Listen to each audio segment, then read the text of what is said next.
Pour comprendre 68, on parle beaucoup de mai 68, mais quand vous demandez à n'importe qui aujourd'hui, mai 68 c'est très vague. C'est-à-dire ça vous renvoie par exemple spontanément, moi j'ai entendu, ben 68 c'est l'écologie, sauf qu'en mai 68 il y avait rien sur l'écologie. Bon. Ou alors c'est le féminisme, sauf que en mai 68 les féministes vous diront que c'était assez machiste comme mouvement. Bon, donc on voit bien que ça colle pas tout à fait.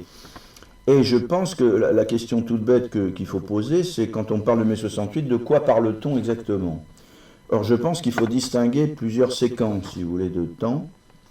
La question que vous posez, elle porte sur les conditions sociales historiques qui ont rendu possible l'événement. C'est-à-dire, en gros, le tournant des années 50 et 60. Je vais m'arrêter là-dessus.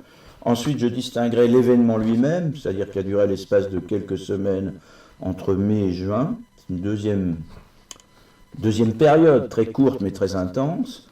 Et ensuite, vous avez une troisième séquence de temps, là aussi assez brève, de 68 à peu près 73, 74.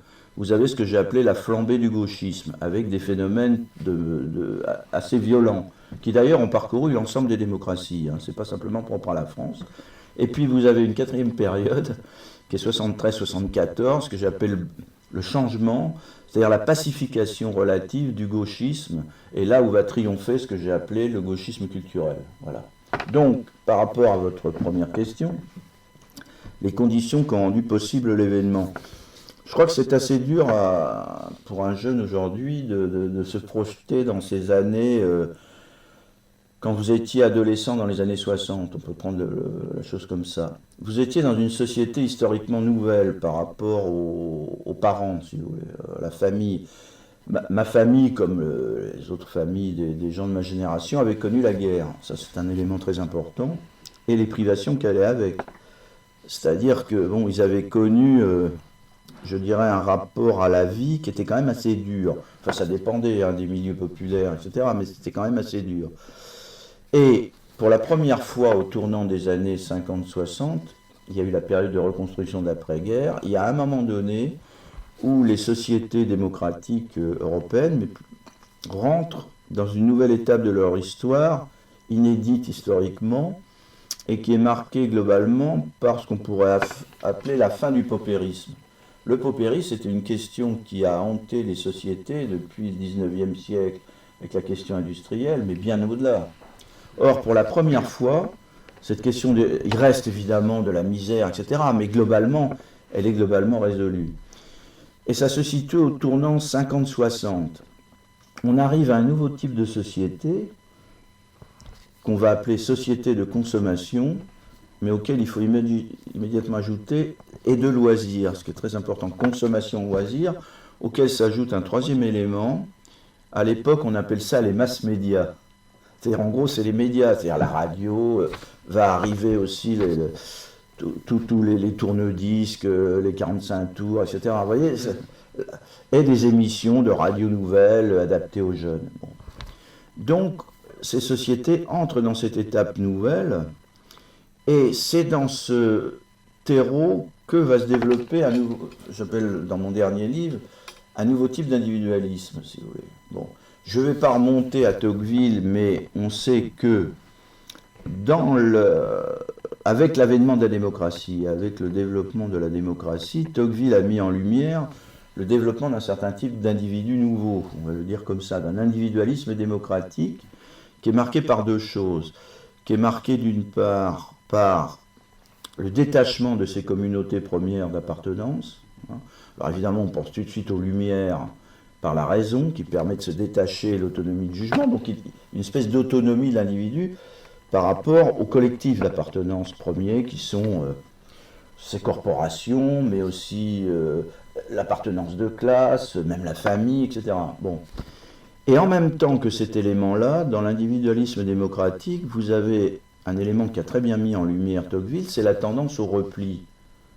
Hein, en même temps, bon, j'en parle dans mon dernier livre, chacun des hommes vit à l'écart des autres, il ne les sent pas, il ne les touche pas, c'est tout juste s'il a encore une patrie. Enfin, il y a des formules comme ça de Tocqueville qui sont très, très fortes.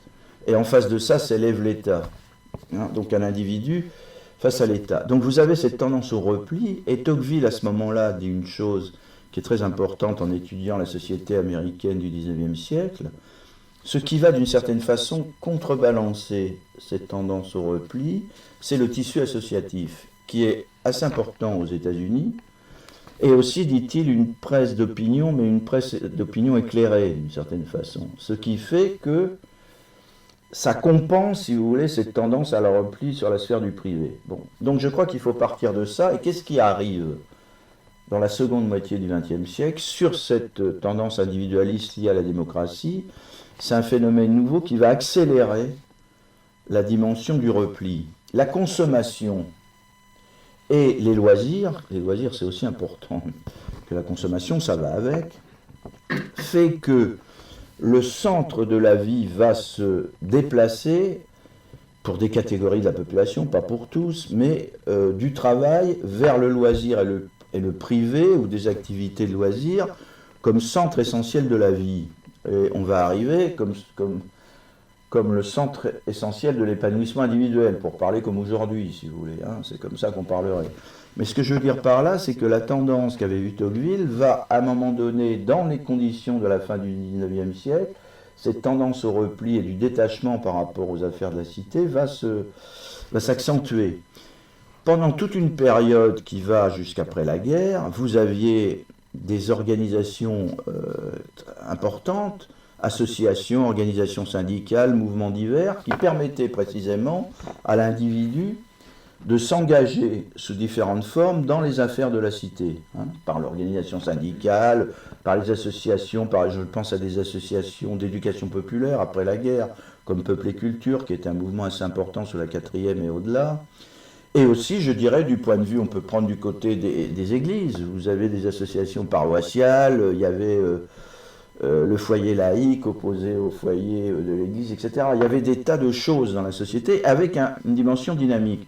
Je rappellerai juste un point sur cette chose-là. Vous prenez quelqu'un comme Mendès France, a publié un livre qui s'appelle La République moderne, où il insistait sur une chose en disant, en démocratie, il y a le vote, le suffrage universel, mais une démocratie n'est vivante que si elle s'appuie sur un certain nombre d'associations, d'engagements de terrain.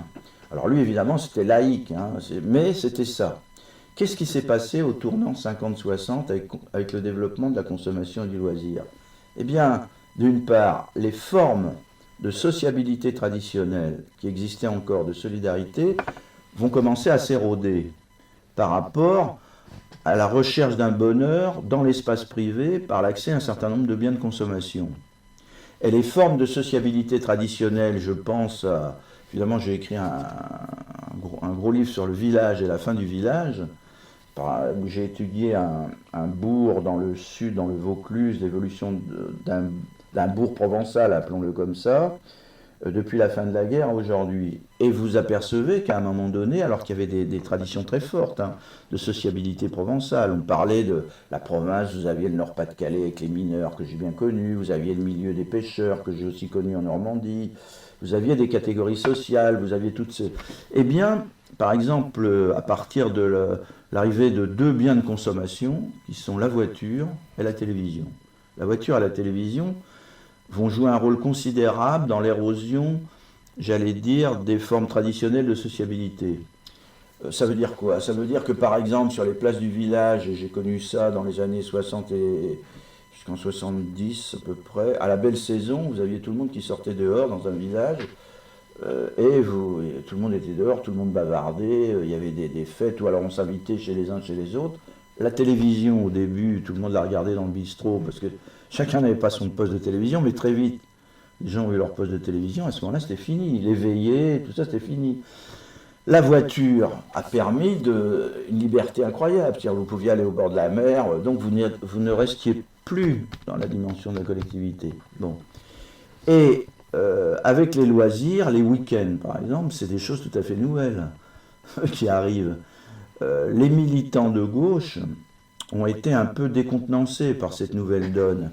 Il y a un numéro absolument extraordinaire, qui est assez peu connu d'ailleurs, de la revue Esprit, je crois que c'est de juin 59, avec un sociologue aujourd'hui oublié, alors que c'est lui qui a vu ces choses évoluer et qui les a analysées, qui s'appelle Geoffre Dumazedier, qui était d'ailleurs à Peuple et Culture, et qui a écrit un livre avec quelqu'un d'autre dont j'ai oublié le nom, Mme Ripper, La civilisation des loisirs.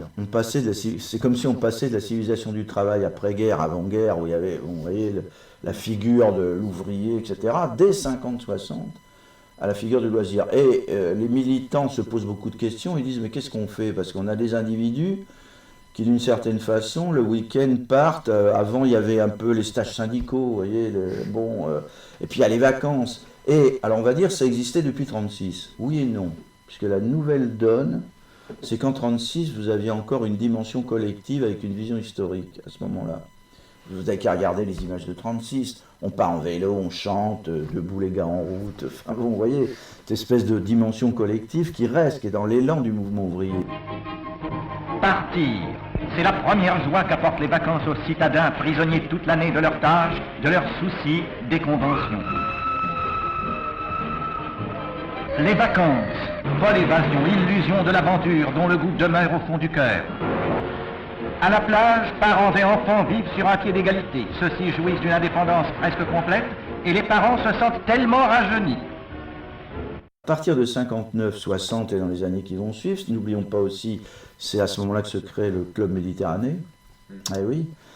Eh bien, le centre de la vie va se déplacer vers les loisirs. Et les militants syndicaux disent mais qu'est-ce qu'on fait? Parce que est-ce qu'il n'y a pas une aliénation? Ça va être très difficile à intégrer. Puisque ces loisirs, c'était quand même l'oisiveté avant, vous voyez. Et là, ces loisirs, en fait, vont être meublés d'activités multiples. Et là, on va voir déjà se mettre en place, je vous ai parlé du Club Méditerranée, mais des tas d'associations qui vont encadrer tout ça, etc. Bon. Mais on a un type d'individu qui n'est pas le même, c'est-à-dire la dimension sacrificielle, enfin, qui a existé pendant la guerre, la dimension de dévouement qui a existé aussi dans les syndicats. Bon, moi, dans mon dernier livre, je cite c'est Descamps de la CFDT, qui venait de la CFTC, qui a sacrifié beaucoup de choses, mais qui dit ma vie militante était quand même formidable, quoi. Hein. Même si j'ai sacrifié, j'ai pas pu aller au théâtre, j'ai pas pu. Alors ça commence à changer, parce que les gens vont au théâtre, au cinéma, ils prennent leur week-end, etc. Bon, voilà. Donc ça, c'est quand même un changement assez important. Dans ce contexte-là, je pourrais rajouter, ce qui va être télévision, radio, disques, etc., où les cultures traditionnelles, c'est-à-dire les cultures liées aux corporations, avec leurs fêtes, soit avec la paysannerie de 45 à 68, elle a été terriblement réduite, si vous voulez. Hein. Mais il y avait ces fêtes liées aux travaux des champs, il y avait ces fêtes, les fêtes des mineurs, les fêtes des métallurgistes, les fêtes des corporations, toutes ces choses traditionnelles où l'individu était inséré dans un collectif. Et puis derrière, il y avait l'appartenance à la nation qui demeurait prégnante. Tout ça va commencer à bouger dès 50-60. Voilà, en gros. Et dernier élément, évidemment, absolument essentiel pour comprendre mai 68, c'est dans ce contexte-là, d'une société nouvelle de consommation de loisirs et de début des médias, que va naître une nouvelle génération et que va grandir une nouvelle génération. Or, cette nouvelle génération, elle a connu ce moment-là. Et il y a un décalage énorme entre la France, on va dire, d'avant, c'est-à-dire, et qui est encore très très présente, c'est-à-dire la France de la guerre, avec ses cérémonies au monument aux morts, etc., avec le général de Gaulle, et puis cette génération totalement adolescente et qui, il faut profiter de la vie, on est dans une société où on peut jouir de la vie, on a accès aux biens de consommation. Pourquoi retarder le bonheur maintenant? Le bonheur se fait ici et maintenant, par rapport à la remise à plus tard, ce qui était la logique sacrificielle, qu'avaient connu les anciennes générations, qui se sacrifiaient pour leurs enfants. Mais aussi, il y avait l'idée d'un sacrifice pour un avenir meilleur. Bon, tout ça est quand même un peu interrogé. Exemple typique de ça, c'est la venue des cendres de Jean Moulin au Panthéon, la cérémonie des cendres de Jean Moulin au Panthéon, où vous regardez les images à la télévision, c'est absolument extraordinaire. Vous avez Malraux avec la voix tremblotante, entre ici Jean Moulin avec ton terrible cortège, et là on part sur les gens qui étaient torturés dans les caves de la Gestapo, etc. Entre ici Jean Moulin avec ton terrible cortège. Avec ceux qui sont morts dans les caves sans avoir parlé comme toi, et même ce qui est peut-être plus atroce, en ayant parlé. Et puis Général de Gaulle qui a revêtu son habit militaire, il fait froid, enfin bon. Et je vous signale qu'au même moment, c'est quand même la vague des yéyés. Au même moment. C'est-à-dire Johnny Hallyday, les chaussettes noires, et puis après la pop, etc. Donc on est vraiment, même la fin de la guerre d'Algérie, c'est déjà les yéyés. Donc on est encore dans l'Empire, dans la vision de l'ancien, et arrive le moderne. Voilà. Et la génération qui est les baby-boomers, qui d'ailleurs a été plus éduquée que les générations antérieures, avec un phénomène, on parle de, je ne sais pas si le mot massification, non, le mot massification n'est pas employé, mais disons démocratisation de l'enseignement, avec un phénomène où je crois il y a 500 000 étudiants, et c'est énorme, parce que la France n'y est pas préparée. Alors on va construire des universités, moi à Caen, l'université de Caen venait de se terminer, si vous voulez, vous aviez des amphis tout à fait neufs, enfin il y avait du monde, quoi, et il n'y avait aucune pédagogie adaptée par rapport à ça. Donc on a tout ça, et cette nouvelle génération est la plaque sensible de cette contradiction-là. Puisqu'elle a été élevée encore avec le souvenir prégnant par les parents de la guerre, du sacrifice, d'une certaine vision de la condition humaine, qui est liée quand même à la dureté, au fait du travail, etc. Et puis, le fait qu'elle est jeune, élevée dans une société de consommation et de loisirs, elle veut profiter de la vie, et que la société a été bouleversée à une vitesse qu'on a du mal à imaginer, puisque entre 45 et 68, ça fait un peu plus de 20 ans. Eh bien, en un peu plus de 20 ans, c'est incroyable. La France est devenue, elle est encore reconnaissable, il y a encore de la campagne, mais les paysans, il y en a beaucoup moins. Les commerçants, les petits commerçants, ont été complètement érodés avec des phénomènes de riposte, c'était Poujade à l'époque, mais enfin bon. Et puis, il y a des nouvelles habitudes de consommation. C'est le début des supermarchés. On a construit des logements. La France est sortie de la crise de logement de l'abbé Pierre des années 50. Et à l'époque, les cités, c'est vu comme un progrès. Moi, j'ai connu les mineurs qui partaient des Corons pour aller à Grande-Sainte, à Dunkerque. Grande-Sainte, je vais vous dire, bon, aujourd'hui, c'est pas triste, mais c'était déjà une cité. Eh bien, il y avait l'eau chaude et l'eau froide. Enfin, c'était énorme. Et il y avait un confort, il y avait de la lumière dans les... Et les cités étaient vues comme ça, parce que ça représentait comme ça. Et puis, au début, par exemple, dans les cités Seine-Saint-Denis, il y avait des traditions de sociabilité qui se recréaient.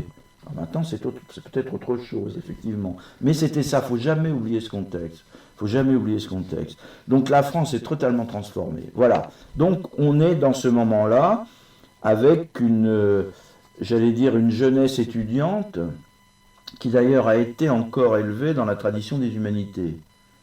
Ça, c'est aussi un élément très important, donc qui est héritière, mais qui en même temps n'en peut plus, parce qu'il y a un tel décalage avec ce qu'elle vit. Et puis, on a beaucoup insisté sur la dimension de la sexualité et de la libération sexuelle, qui, à mon avis, est un élément important, mais ce n'est pas le seul. Il faut le resituer dans cet ensemble-là.